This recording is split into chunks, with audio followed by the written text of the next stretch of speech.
पटेल का भारत का पीएम बनना तय ही था, हम सब जानते हैं, लेकिन उसके बाद भी गांधी जी ने इंसिस्ट किया कि पीएम नेहरू बने।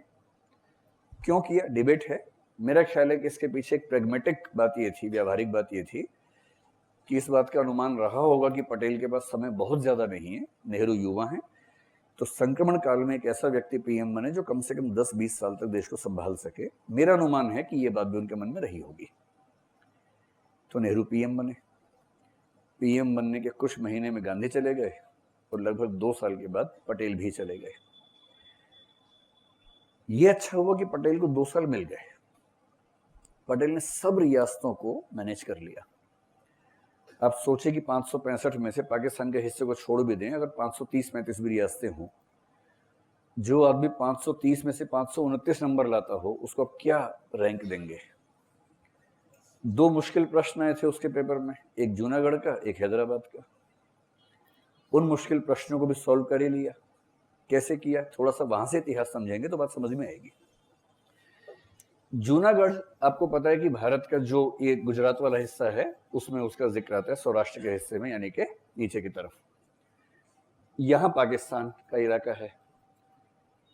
जूनागढ़ की आबादी तो हिंदू थी, वहां का शासक मुसलमान था, महाबत खान उसका नाम था। इसके मन में आया कि क्यों ना मैं पाकिस्तान से मिल जाऊं। मूर्खता थी, पाकिस्तान से कैसे मिल जाएगा, यहां से पाकिस्तान कैसे जाएगा, अगर ट्रांसफर भी करवाना है किसी का तो कैसे पहुंचेगा वहां तक।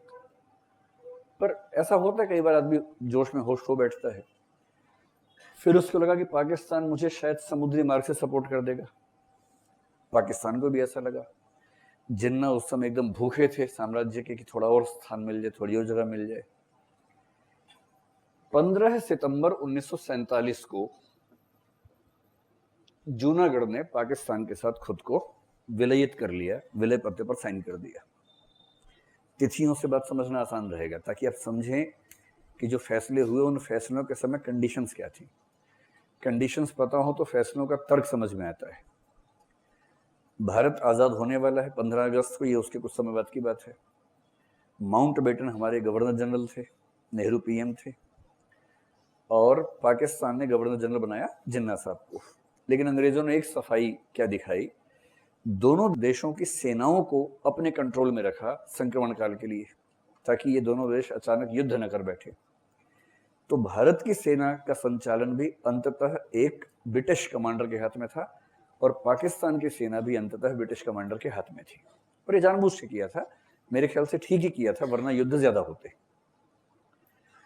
माउंटबेटन समझदार आदमी थे, उनको लग गया था कि 15 अगस्त तक जो रियासतें फाइनल नहीं करेंगी उनमें युद्ध होंगे। तो माउंटबेटन ने देखा कि 3-4 जगह दिक्कत ज्यादा है, जूनागढ़ में, हैदराबाद में, उनको लगा ये मैनेज हो जाएगा। कश्मीर अकेली रियासत थी जो बॉर्डरिंग स्टेट था, बॉर्डर स्टेट था। पाकिस्तान का सपना देखने वालों के सपने में, जब भी सपना देखा उसमें पाकिस्तान में उनको कश्मीर दिखता ही दिखता था। उनका हमेशा से था कि पंजाब, सिंध और बलूचिस्तान और ये जो है अपना कश्मीर, ये सारा मिल जाए तो पाकिस्तान का मुकम्मल नक्शा बनेगा, ये उनकी राय थी। भारत इस मामले में थोड़ा सा सहज था उस समय। माउंटबेटन के मित्र थे राजा हरि सिंह, मित्र थे मतलब परिचित थे, ऐसा नहीं कि दोनों साथ में कंचे खेलते थे, ऐसा भी नहीं था, लेकिन परिचित थे, मिलना जुलना होता था। तो जब माउंटबेटन को लग गया कि मामला फंसेगा, तो जून 1947 में माउंटबेटन हरि सिंह के पास गए श्रीनगर। हरि सिंह वहां के राजा थे, डोगरा वंश के आदमी थे। जो कर्ण सिंह अभी राष्ट्रपति पद के उम्मीदवार थे, उनके पिता थे। हरि सिंह वैसे ही राजा थे जैसे राजा आमतौर पे होते हैं, प्रजा से कोई मतलब नहीं, अपने शौक पूरे करने में लगे रहना, शिकार करने में लगे रहना। जब कोई पूछे तो राजा जी कहाँ गए? शिकार पे गए हैं। शिकार पे नहीं गए हैं तो कहाँ गए? मुंबई में रेस कोर्स में रेस पे जुआ खेल रहे हैं। मैं ये नहीं कह रहा कि वो बुरे राजा थे, राजा आमतौर पे सारे ही ऐसे थे, वो भी ऐसे ही राजा थे, जनता से खास मतलब नहीं था। ये पहुंचे माउंटबेटन उनके पास, उन्होंने कहा कि राजा जी 15 अगस्त से पहले फैसला कर लीजिए, नहीं तो मामला फंस जाएगा। यहां तक हिंट किया कि अगर आप पाकिस्तान में जाएंगे तो भारत ऑब्जेक्शन नहीं करेगा। यदि आप भारत में आएंगे तो पाकिस्तान ऑब्जेक्शन भी करेगा, झगड़ा भी करेगा, लेकिन उस झगड़े को मैनेज किया जा सकता है भारत की ओर से, कोई बड़ी बात नहीं है। हरि सिंह ने कहा कि और अगर मैं कहीं ना जाना चाहूं, स्वाधीन रहना चाहूं तो माउंटबेटन ने कहा कि सैद्धांतिक रूप से आप ऐसा कर सकते हैं, पर व्यावहारिक समझ ये कहती है कि चल नहीं पाएगा। दो विरोधी देशों के बीच में जो फंसेगा वो स्वतंत्र रह नहीं पाएगा, ये सामान्य इतिहास यही कहता है। हरि सिंह कन्विंस नहीं हुए। अंत में तय हुआ, उस समय 2-3 लोग और भी थे। हरि सिंह से माउंटबेटन ने कहा कि ठीक है, मैं कल सुबह दिल्ली जाऊंगा, आपसे मिलते हुए जाऊंगा। सुबह माउंटबेटन फिर पहुंचे उनके महल में और कहा कि उन्हें बुलाइए, बात करनी है।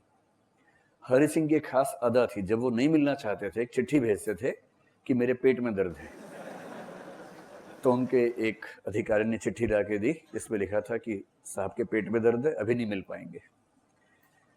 वही पेट का दर्द बाद में सिर का दर्द हुआ। नहीं मिले उस दिन हरि सिंह, माउंटबेटन को लौटना पड़ा। ये बात जून की है, जिसके केवल 2 महीने बाद भारत स्वाधीन होने वाला था। हरि सिंह टालते रहे कि मैं फैसला ना करूं। उधर उस समय कश्मीर में एक खास फिनोमिना दूसरा भी था। हरि सिंह हिंदू थे, जनता मुस्लिम ज्यादा थी। अगर आप पूरे कश्मीर को मिला लें, जो कि पाक ऑक्यूपाइड कश्मीर भी उसका हिस्सा मान लें, तो उस समय आबादी का ठीक ठाक हिस्सा 70% से कुछ ज्यादा हिस्सा मुस्लिम्स का था।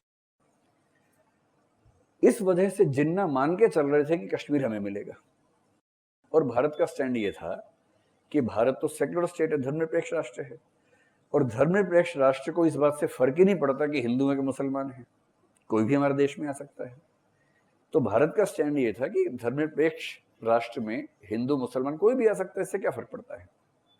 और पाकिस्तान को लगता था कि मुसलमान यहां ज्यादा हैं तो हमें मिलेगा। एक व्यक्ति उस समय हुआ शेख अब्दुल्ला, जिसके पुत्र फारूक अब्दुल्ला, जिनका पुत्र उमर अब्दुल्ला है। शेख अब्दुल्ला अलीगढ़ मुस्लिम विश्वविद्यालय से पढ़ के गए, एमएससी करके गए। उनकी कोई बैकग्राउंड नहीं थी, वो किसी अब्दुल्ला के बेटे नहीं थे।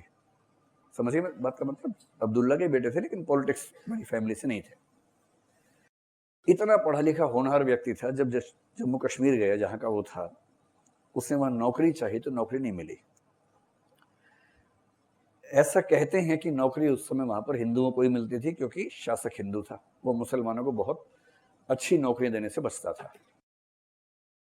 इससे शेख अब्दुल्ला नाराज हो गए। पढ़े लिखे थे, बोलना अच्छे से आता था।